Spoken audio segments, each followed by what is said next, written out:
Hello, my beauties. Welcome back to Glow Up with Shelly. Today, we're gonna dive into 5 anti-aging mistakes that you might be making without even realizing it. Are you spending tons of money on products, but not seeing the results you expect? These 5 costly mistakes may be aging you faster and draining your wallet. By the end of this video, you will know how to look years younger without breaking the bank, and the last tip alone could save you over $500 a year on your skincare product. Remember, this channel is all about glowing up, transformative skincare, flawless makeup, and a lifestyle to match. If that resonates with you, hit subscribe. Don't forget to ring the notification bell. I want you to know when I post future videos. So let's get started. The first #1 pro tip for anti-aging and a mistake that so many people make is in their sun protection. So sun damage is huge. That's one of the things that we're trying to avoid when we are really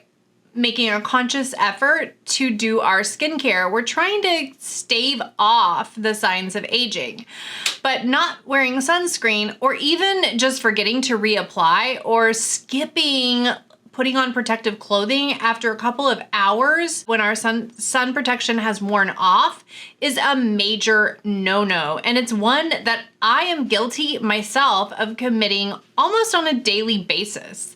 So while we do need some exposure for vitamin D synthesis, it's really not that much sun exposure. Just about 10 to 30 minutes of midday sun is on your arms or legs is all you really need to make the amount of vitamin C that you need for the entire day. So the rest of the time, you really should be very sun smart. So here's why it's crucial. First, UV rays cause DNA damage, and any of that DNA damage shows up in the form of sun damage on your skin. This leads to premature aging, wrinkles, and even age spots. I mean, especially age spots, I should say. So not just that, but it can also increase the risk of certain types of skin cancers. So to stay protected, you really need to make sure that you're using a broad spectrum 30 plus SPF sunscreen. But not just that, you need to reapply that every 2 hours, especially if you're swimming or you're sweating. So a lot of times we don't reapply our sunscreen, and I know I'm guilty of that as well. There's a lot of times that I just don't reapply. I'm in a hurry, I'm busy, or I just don't think about it. Okay, so one of the things that I do is I take gloves with me. I have them in my car so that once my sunscreen has kind of worn off, it's been a couple of hours, I'm still outside, I'm still out in the car, and I can put my protective clothing on. Another thing is I also carry a mineral sunscreen spritz. It's by Banana Boat, and even though the spritzing sunscreens, the mineral base, are not near as effective as the lotion mineral based sun protection, I know that using a combination of that spray as well as a protective hat and some gloves will go a long way to making sure that I stay UV protected for the entire day. Also, you know, not going outside during those peak times, 10 a.m. to 4 p.m. can also help you as well. So remember, 80% of visual facial aging comes from sun exposure. So either slather on the sunscreen or put on that protective clothing, but make sure that you are sun protected for the entire day and not just the first 2 hours, please. Okay, #2, what's the second thing that may be aging you faster? And that's the overdoing Botox and fillers. So look, I get it. Botox and fillers are wonders to be used, right? But too much of a good thing can leave you looking, well, not quite human. Right? We've all seen it, right? Pillow face, puff face, what do they call it? Frozen face, right? So overuse of things like Botox and fillers can lead to frozen face, an overly plumped face, we call that pillow face, or even distorted facial contours. So features, like distorting your features, making them look not quite like yourself. And the great thing about things like Botox and fillers is they can be used conservatively to tweak your look, the asymmetry of your face. So please avoid doing it too much. Start with very conservative amounts, space out your treatments every 3 to 6 months for Botox and every 6 to 12 months for fillers. Choose a skilled, board certified practitioner and someone whom you have a good relationship with and who listens to you and whom you trust, right? Because finding a good injector is going to give you so much better results than finding just your average willy-nilly everyday injector and just continually finding someone new each time. Working with the same person and finding that person that you trust and who really listens to you and knows what you want and can help you and guide you and lead you to a better result. You want to have a natural looking result, not a total, you're never gonna have a total wrinkle elimination.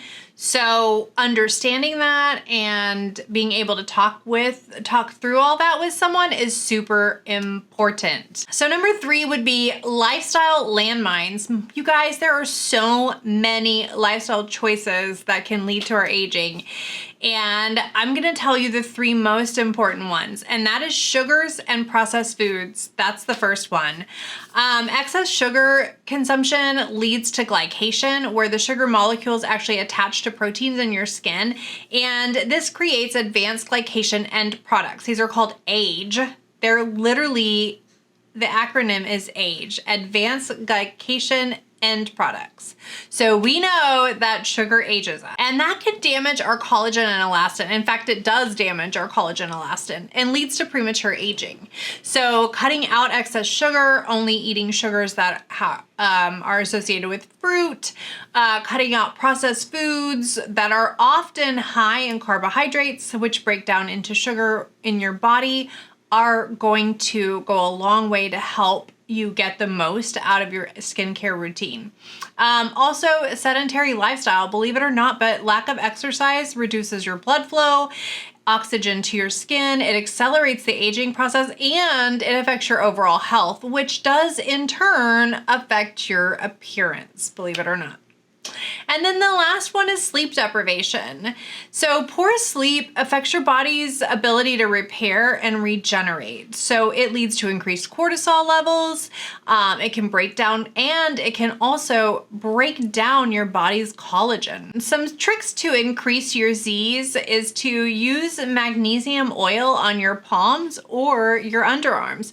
Believe it or not, that is a menopause tip. I'm gonna have to share this in another video because I've been talking about this for a while now. I had a friend who told me, I don't know if you've experienced this, but as we get older and we are females, right, our hormones begin to change and therefore our smell begins to change. And you know, I never used to have a problem with body odor, but recently after menopause, I have had a problem with body odor. And so one of the ways that I've been able to get rid of that body odor is by spraying magnesium oil under my arms. Now, don't do this right after you've shaved because it's insane how much it burns. But just putting it on your underarms, doing this, and I just let that dry for a second and then I go in with my deodorant. Believe it or not, it's amazing. And the added bonus is that it helps me sleep. To get that 7 to 9 hours, you might want to do that magnesium. Also taking a magnesium supplement, that's a full spectrum magnesium supplement, and a glycine supplement can help you also get some sleep. And of course there is melatonin. Some studies show melatonin isn't as good for us as we were thinking it once was, and a lot of our products are way higher in melatonin than they probably should be. So I would stick with the magnesium and glycine and the magnesium oil under your arms, or on the bottoms of your feet. Also, people have done that right before you go to sleep. That's a good way.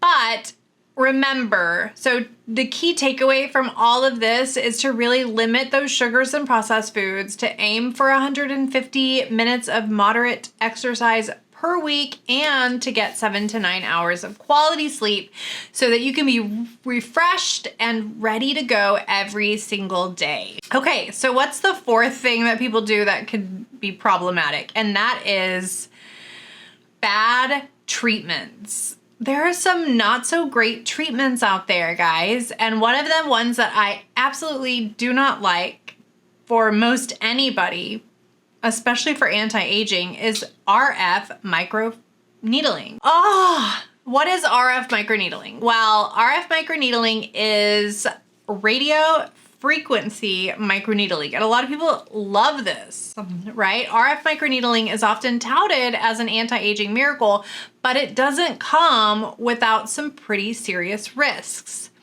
So the issue is that not only what RF does is it combines microneedling with radio frequency, which heats up, right? And it's supposed to help stimulate collagen in the dermis of the skin even more than just microneedling alone. But one of the problems is that RF heats that underlying tissue. Anything deeper than 1 millimeter in needle length will basically reach your fat pads. And this can lead to unintended facial fat loss. This is a problem, right? Because our facial fat keeps us plump and youthful looking. As we age, we naturally lose facial fat, and accelerating this process can make us look really skeleton-like and older in general. So I always suggest, right, microneedling, do not do RF, just do the regular microneedling. It increases collagen, it increases elastin, and you don't need the radio frequency with it to get the benefits of microneedling. Focus on treatments that don't penetrate as deep. If you do RF, you don't want to go below that 1 millimeter. Remember, sometimes less is more when it comes to these invasive treatments, right? We want to do these major things that are going to make everything turn around in one day. And sometimes that can really mess up our face, like getting way too many laser treatments or getting a very aggressive laser treatment and not allowing ourselves time to heal. Like all of these things, I feel like we sometimes want things to happen overnight, and it just doesn't happen overnight. Skincare is a journey and it is a process. And trust me, you guys, I'm still in that process. Like I have things about me every day that I don't like. My skin is getting drier all of a sudden. Not sure why. Maybe menopause. I still have acne, scarring. I mean, I have a whole host of problems. I'm starting to see more and more pronounced bags under my eyes as the days go on. I'm seeing my marionette lines get deeper. I'm seeing my laugh lines get deeper. But I know that this stuff is not instantly fixed, right? I'm going to end up having some wrinkles or I'm going to look alien, right? So it's about finding a balance. Everything in life is about a balance, and you can look really good without eliminating every single wrinkle that you have on your face. But the fifth mistake that people make is neglecting real active ingredients. So last but not least, let's talk active ingredients, because many people base their skincare buying, their purchases on the pretty packages and the bold claims, but really it's what's inside your skincare that counts.